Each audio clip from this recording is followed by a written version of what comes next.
அன்பு நேயர்களுக்கு கனிவான வணக்கம். பூத் முகவர்களுக்கு இலவசங்களை அள்ளி வீசும் திமுக. கலக்கத்தில் எடப்பாடி பழனிசாமி. திமுக ஓரணியில் தமிழகம் என்ற தலைப்பில் பிரச்சாரத்தை தொடங்கியுள்ளது. அதிமுக மக்களை மீட்போம், தமிழகத்தை காப்போம் என பிரச்சாரத்தை தொடங்கியுள்ளது. பாட்டாளி மக்கள் கட்சியும் வட தமிழகத்தில் தங்களது பிரச்சாரத்தை தொடங்கியுள்ளார்கள். இதேபோன்று தேமுதிக, விஜய் போன்றவர்களும் தமிழகம் முழுவதும் மக்களை சந்தித்து பிரச்சாரத்தை முன்னெடுக்க தயாராகி வருகிறார்கள். எந்த கட்சி, எந்த வேட்பாளர் என்பது பிரச்சனை இல்லை. ஒவ்வொரு கட்சியின் வெற்றிக்கு அவர்களின் சின்னம் மற்றும் அங்கு வேலை செய்யக்கூடிய பூத் முகவர்கள் தான் முக்கியம் என்று மாறிவிட்டது. அதிமுக, திமுக வலிமையாக இருப்பதற்கும் கடந்த 50 ஆண்டு காலமாக மாறி மாறி ஆட்சி செய்வதற்கும் முக்கிய காரணமாக அமைந்துள்ளது இந்த இரு கட்சிகளுக்கும் வலிமையான அடிப்படை கட்டமைப்பு இருப்பதே என்று கூறப்படுகிறது. அதிலும் இந்த இரு கட்சிகளுக்கும் ஒவ்வொரு தொகுதி தோறும், ஏன் ஒவ்வொரு பூத் தோறும் வலிமையாக பூத் முகவர்களின் கட்டமைப்பு உள்ளது. எனவேதான் இவர்களுக்கு வாக்கு வங்கியும் சிந்தாமல் சிதறாமல் அப்படியே கிடைத்து வருகிறது. பல கட்சிகள் புதியதாக தோன்றினாலும் கூட அவர்கள் உடனடியாக காணாமல் செல்வதற்கு காரணம், அவர்கள் அடிப்படை கட்டமைப்பை உறுதி செய்வதில்லை, பூத் முகவர்களை உருவாக்குவது இல்லை. எனவேதான் தமிழக வெற்றி கழகம் பூத் முகவர்களுக்கென்று ஒரு மாநாடையே நடத்த திட்டமிட்டிருப்பதாக கூறப்படுகிறது. புதியதாக தொடங்கப்பட்ட கட்சி தமிழக வெற்றி கழகம், அவர்கள் மிகப்பெரிய வளர்ச்சியை பெற வேண்டும் என்றால் அடிப்படை கட்டமைப்பான பூத் முகவர்கள் கட்டமைப்பை உறுதி செய்ய வேண்டும் என கோயம்புத்தூரில் பூத் முகவர்களின் கூட்டத்தை நடத்தினார்கள். இதேபோன்று திருச்சி, திருநெல்வேலி, மதுரை, சென்னை போன்ற பகுதிகளிலும் நடத்த திட்டமிட்டிருப்பதாக கூறப்படுகிறது. ஒரு கட்சியினுடைய வலிமையை பறைசாற்றுவதே பூத் முகவர்கள் தான். எனவே அவர்கள்தான் கட்சியின் வெற்றி தோல்வியை நிர்மாணிக்கக்கூடியவர்கள். பூத் முகவர்களை நாம் எந்த அளவிற்கு கவனித்துக் கொள்கிறோமோ அந்த அளவிற்கு நமது வெற்றியை உறுதி செய்து கொள்ளலாம் என திமுகவும் அதிமுகவும் கருதுகிறது.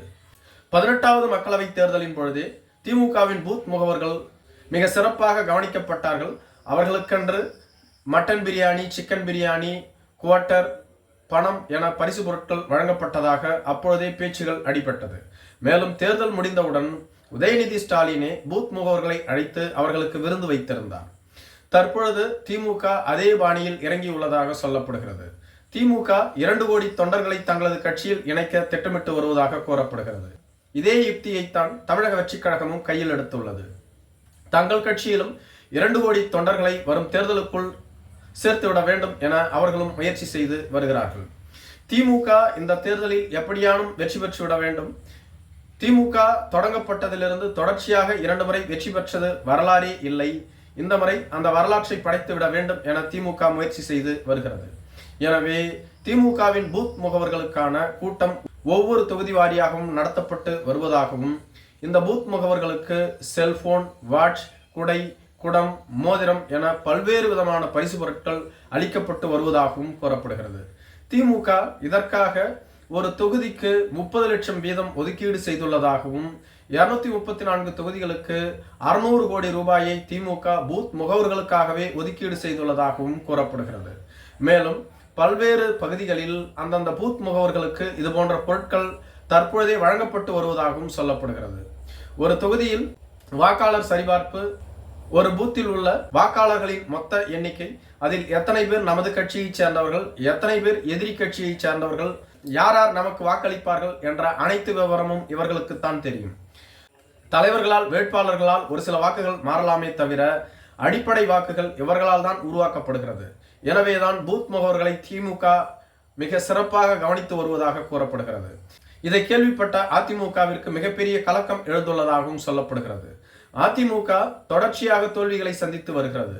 எடப்பாடி பழனிசாமி 10 தேர்தல்களில் தோல்வியை சந்தித்துள்ளார். 2 தேர்தல்களை புறக்கணித்து விட்டார்.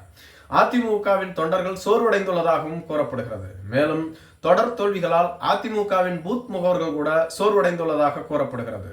திமுக பூத் முகவர்களுக்கு இந்த அளவுக்கு பரிசு பொருட்களை வழங்கினால் நம்மால் என்ன செய்ய முடியும், திமுக அளவிற்கு நம்மால் பரிசு பொருட்களை வழங்க முடியுமா என்ற இயக்கம் அதிமுகவினருக்கு இருந்து வருவதாக கூறப்படுகிறது. மேலும் அதிமுகவினுடைய பூத் முகவர்களும் திமுகவின் பூத் முகவர்களுக்கு கிடைத்தது போன்று நமக்கு கிடைக்குமா என்ற இயக்கத்தில் இருந்து வருவதாகவும் சொல்லப்படுகிறது. நன்றி.